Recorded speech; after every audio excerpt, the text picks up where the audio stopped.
दिगंजीतील सर्वसामान्य नागरिकाच्या मधून या ग्रामपंचायतच्या विरोधात पाणी प्रश्नावर एक जन आक्रोश मोर्चा दिगंजी ग्रामपंचायतमध्ये येऊन ठेपलेला आहे। माझे एक 2-3 प्रश्न आहेत, जे काय बोलायचं ते आपण सगळं स्पष्टपणे बोलून टाकलेलं आहे। माझा पहिला प्रश्न असा आहे की या गावाचं पाणी, जे सरपंच गावाला पाणी सोडतात, सरपंच स्वतः त्या फॅमिलीला, स्वतःच्या घरच्या लेकराबाळांना, मुलाबाळांना पाणी पाजतात का, हा एक माझा पहिला प्रश्न आहे। जर ते पाणी पाजत असतील तर त्यांनी एक व्हिडिओ बनवून टाकावा की मी सुद्धा या गावचंच पाणी पितोय, आणि तसं नसेल तर मग ते सर्वसामान्यांच्या लोकांनी का पाणी प्यावं, हा एक माझा प्रश्न आहे। दुसरा प्रश्न गावकऱ्यांना आहे, बाबांनो 10 वर्ष झाले सत्ता आपण बघतोय, कशा पद्धतीने चालते, कशा पद्धतीने भ्रष्टाचार चालू आहे। आज या सर्वसामान्य दिगंजीचा एक महत्त्वाचा प्रश्न राहिला आहे। जेव्हापासून आम्ही जन्माला आलोय तेव्हापासून एकच गावाचा प्रश्न ऐकत आलोय की या गावचं पाणी सुरळीत असायला पाहिजे। आज तलावामध्ये पाणी सोडलं जातं, माझं स्वर्गीय अनिल भाऊच्या माध्यमातून पाणी तलावात आले, पण त्याच पक्षातल्या सरपंचाला त्या पाण्याचं योग्य पद्धतीने नियोजन करता आलं नाही, एवढं दुर्दैव आहे। ह्या सुद्धा मेसेज आताचे जे आमदार आहेत सुहास भैया, हा मेसेज किंवा हा माझा व्हिडिओ त्यांच्यापर्यंत पोहोचवला पाहिजे। माध्यमांना माझी सूचना आहे, हा व्हिडिओ सुद्धा त्यांच्यापर्यंत पोहोचवा। बाबांनो, गावकऱ्यांनो, आज जागा झालं पाहिजे तुम्ही। आज प्रश्न तुमच्या लेकरा बाळांच्या आयुष्यावर आलेला आहे। हा पक्ष कुठला नाही, कुठला पक्ष आहे, कोण नेतृत्व करतंय, हनुमंतराव आहेत, अमोल काटकर आहेत, हे बघू नका। हे गाव आपलं आहे, हे गाव आपलं आहे, आपण चालवायचं या गावाला। आज जर हा जिव्हाळ्याचा प्रश्न जर निर्माण होत असेल तर आपण सर्वांनी सामील झालं पाहिजे। बहुसंख्य लोक सगळ्या गोष्टीचा अन्याय सहन करून जर गप्प बसत असाल तर तुम्ही मुर्दाड आहात, तुम्ही मेलेला आहात। आज जी दिगंजी ग्रामपंचायतमध्ये जी लोक आलेले आहेत, हा जिव्हाळ्याचा प्रश्न घेऊन ही जिवंत असण्याची साक्ष आहे, या माध्यमातून मी सांगतो। आणि पुन्हा एकदा दिगंजी ग्रामपंचायत मी जाहीर निषेध करतो आणि विनंती करून सांगतो, बाबांनो, आमच्या लेकराबाळाचा जीव घेऊ नका तुम्ही। हा प्रश्न मार्गी लावा, राहिलेले उर्वरित जी काही सत्तेचे दिवस राहिलेत ते चांगले घालवा, लोकांच्या कामासाठी घालवा। एवढंच मी या माध्यमाच्या निमित्त सगळ्यांना सांगतो। जय भीम, जय संविधान, जय भारत।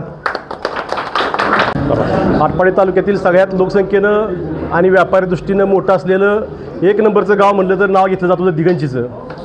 परंतु या दिगंजीमध्ये आटपाडी तालुक्यातच म्हणत नाही मी तर सांगली जिल्ह्यात सगळ्यात जास्त निकृष्ट दर्जाचं घाण, अस्वच्छ, दुर्गंधी सुटलेलं पाणी की जे जनावरे पिऊ शकत नाही ती, असं पाणी घाण कुठलं असेल तर ह्या सांगली जिल्ह्यातलं सगळ्यात निकृष्ट पाणी देणारं गाव दिगंजी म्हणून ओळखलं जातं।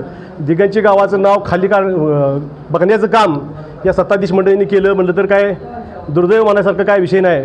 परंतु मला सत्ताधीशांना आणि प्रशासनाला सांगायचं आहे की ज्यावेळेला न्यूरो फीडर वाजवत होता, रोम जळत असताना, त्यावेळेला रोम जळत होता त्यावेळेला न्यूरो फीडर वाजवत होता, पण ज्यावेळेला दिगंजी घाण पाणी पित होती, सत्ताधीशांना सत्तेची मस्ती होती, ते अंधाधुंद अवस्थेत कुठल्याही गोष्टीचा विचार करत नव्हते, त्याला पाण्याचं देणं घेणं नव्हतं, स्वतः पाणी बिस्लरीचं प्यायचं, फिल्टर प्यायचं आणि सर्वसामान्य जनतेला पाणी मात्र घाण द्यायचं, ही त्याची भूमिका होती।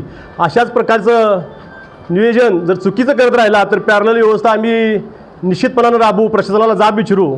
मला एवढं सांगायचं आहे की हे असं किती दिवस चालणार आहे। तुम्ही याच ठिकाणी ज्यावेळेला 2014ला सत्ता तुमची नव्हती त्यावेळेला फिल्टर प्लांट दुरुस्त करतो म्हणून मोर्चा काढला होता।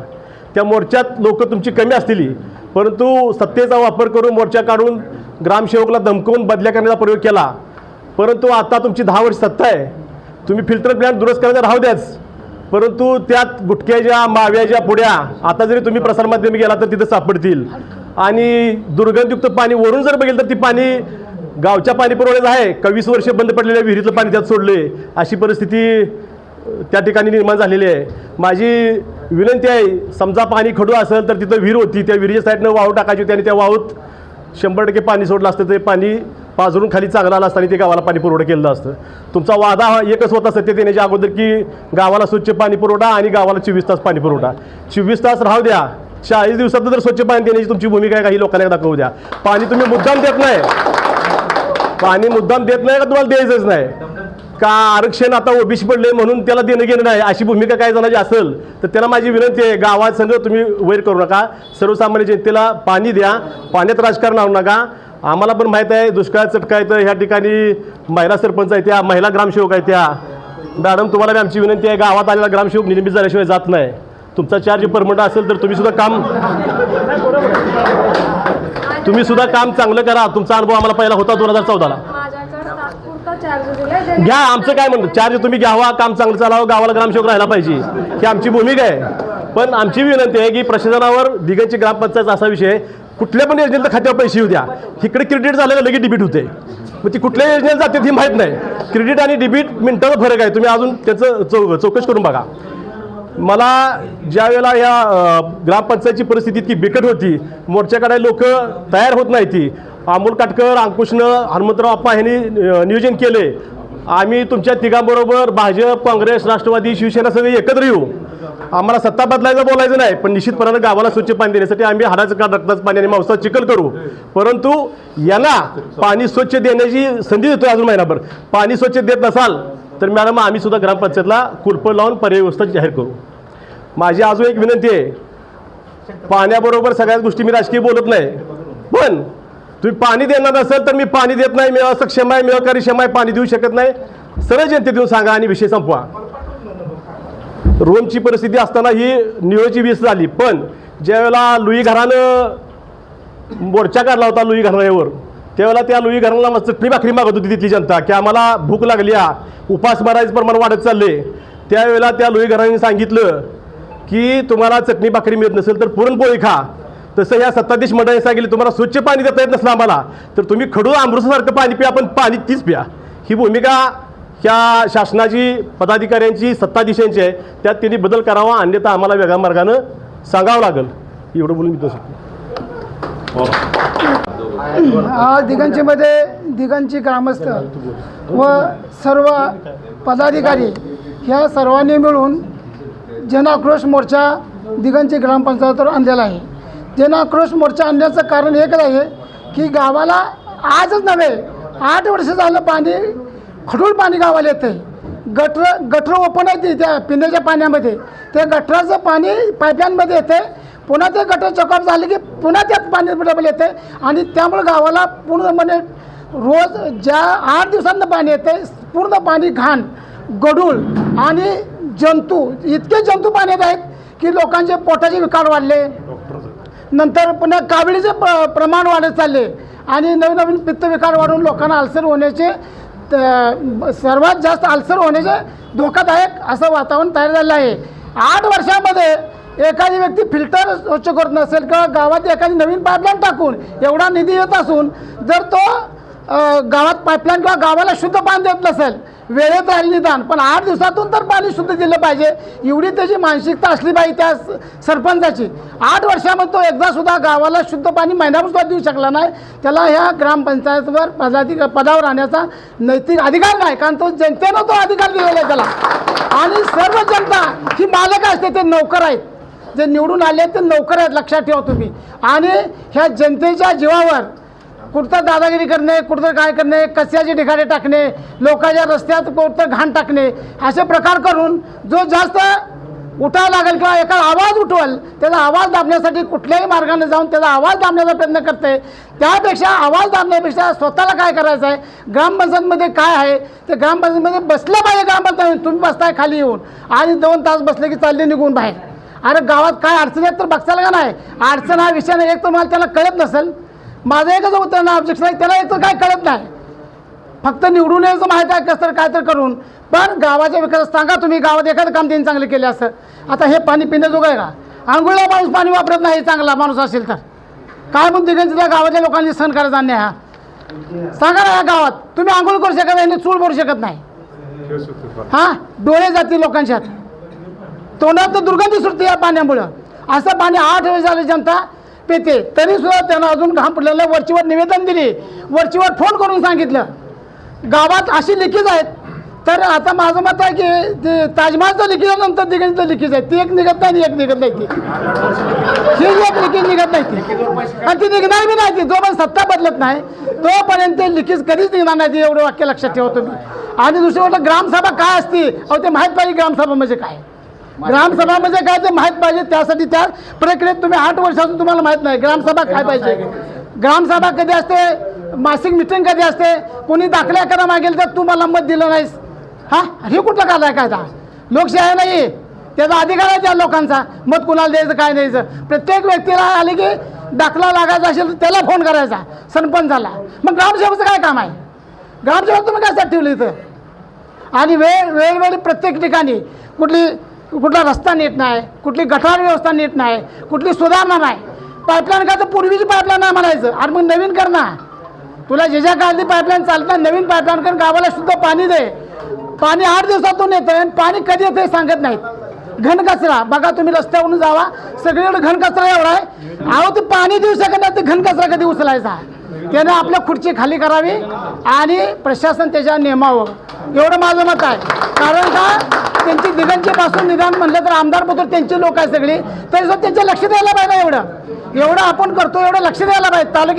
तालुक्याचे नेते आहेत, जिल्ह्याचे नेते आहेत, सगळे नेते आहेत का नाही ते? मग त्याला का कळत नाही की दिगंजीमध्ये एवढ्या प्रमाणात आपण निवडून आलो आहे, एवढ्या मताचं आपल्या लोकांनी हे केलं, तरी सुद्धा आपण गावाला शुद्ध पाणी देऊ शकत नाही. ग्रामपंचायत आपण कलर करू शकत नाही, राहिलेली बांधकाम पूर्ण करू शकत नाही. आज तर ही गावाला पाणी शुद्ध देऊ शकत नाही. त्यांना एकच आहे की वरचीवर आंदोलन करून त्याला खुर्ची खाली करायला लावले आणि गावाच्या विकासासाठी प्रशासन नेमले. एवढं बोलून मी थांबतो. असं आहे की सत्ता ही जनतेच्या सेवेसाठी असते. आता दिगंजीच्या सत्ताधाऱ्यांना एक लक्ष देणं आहे की नेमकी सत्ता कशासाठी आहे. आमचं एकच म्हणणं आहे की आम्ही मागच्या 2 दिवसात मागचे 6 दिवस झाले आम्ही टाकीवर गेलतो. तर टाकीचे व्हिडिओ तुम्ही चॅनलवर सगळ्या बघितले असतील. तर टाकीची वाईट अवस्था आहे, म्हणजे तिथं स्वच्छता नाही, फिल्ट्रेशनचा विषय लांबच आहे, फिल्टर पण बंदच आहे. आम्ही आप्पा पिंटू आम्ही तिघे चौघं गेलतो, बघितलेलं आहे. आमचं एकच म्हणणं आहे की पाणी हा लोकांचा पहिला महत्त्वाचा विषय आहे. हा पाण्याविषयी तुम्हाला जर नियोजन जमत नसेल तर तुम्ही थेट राजीनामा द्या. इथं प्रशासन लाव, आपण साहेबांना सांगून इथं कोणतरी नवीन प्रशासक बसवू. जर तुम्हाला जमत नसेल पाण्याचं नियोजन तर तुम्ही राजीनामा द्या. कारण जनतेनं तुम्हाला निवडून दिलं आहे लोकांच्या कामासाठी. आमचं एकच म्हणणं आहे की ह्याचं नियोजन लावा, आणि जर तुम्ही हे नियोजन नाही लावलं तर आम्ही इथून पुढं वेगळ्या पद्धतीनं आंदोलन करू. हे शांततेचं आंदोलन आहे, ह्याची प्रशासनाने पण जबाबदारी घ्यावी. मॅडम थोडं तुम्ही पण लक्ष घालून BDO साहेबांना बोला, एकदा व्हिजिट द्या तुमच्या आरोग्य अधिकाऱ्यांना घेऊन, मॅडम पवार मॅडमला घेऊन एकदा बघा पाण्याची वस्तू तिथे कशी बघा, तिथं जाऊन मग तुमच्या लक्षात येईल. आमचं एकच म्हणणं आहे की जेवढं होईल तेवढं लवकर हे जाऊ तोडगा निघावा हीच विनंती आहे. दिगंजी ग्रामपंचायतवरती जन आक्रोश मोर्चाचं नियोजन केलं होतं. या दिगंजी गावचे माजी सरपंच हनुमंतराव देशमुख आप्पा, युवा नेते अमोल गाडकर अध्यक्ष आणि अंकुश महाराज भोसले यांच्या मार्गदर्शनाखाली सर्व कार्यकर्ते आणि ग्रामस्थांनी आज जन आक्रोश मोर्चा या दिगंजी गावला स्वच्छ पाणी मिळावं म्हणून मोर्चा काढला. आता वास्तव परिस्थिती पाणी बॉटलमध्ये आहे, तर परिस्थिती बघा पाण्याची, अतिशय अशुद्ध पाणी आहे. तरी ह्या मोर्चेचं आम्ही सर्व आज कार्यकर्ते आणि इथं नेते मंडळी आहेत आणि जनताही आहे, तरी एकच इशारा देतो ग्रामपंचायतला, इथून पुढं ग्रामपंचायतने फिल्टर प्लॅन्ट असो किंवा पाण्याचं नियोजन करून गावाला 1 दिवसाआड पाणी देतो अशा आश्वासन देऊन सत्तेत बसलेली ग्रामपंचायतच्या आता सध्या स्वच्छ पाणी देतो म्हणून, पण 4-4, 5-5 दिवस पाणी भेटत नाही गावाला, 6-6 दिवसानं पाणी भेटते आणि ही पण अशुद्ध पाणी आहे. तरी या येथील ग्रामसेवक आणि सरपंच आणि सर्व बॉडींना एक विनंती करतो की इथून पुढं तर खडू पाणी गावात आलं आणि इथून पुढं जर वेळेत पाणी नियोजन नाही केलं तर इथून पुढं आम्ही आमचं आंदोलन किंवा आमचा मोर्चा या वेगळ्या दिशेने जाईल आणि दिगंजी ग्रामपंचायत कशा पद्धतीनं आम्हाला चांगलं काम करून घेता येईल तशा पद्धतीनं आम्ही काम करू. आम्ही आप्पांच्या अध्यक्षांच्या आणि महाराजांच्या नेतृत्वाखाली काम करतो आहे. इथून पुढे असंच आम्ही सगळे गावातील कोणत्याही विषयावर आम्ही आवाज उठवू आणि दिगंजी गावातील लोकांना कशा पद्धतीने न्याय देता येईल असा प्रयत्न करू आणि थांबतो. आवाज माणदेशाचा, माणदेशातील प्रत्येकाचा. माणदेश प्राईम सबस्क्राईब करा आणि अपडेट रहा. नवीन व्हिडिओच्या नोटिफिकेशनसाठी बेल आयकॉनचं बटन दाबा. धन्यवाद.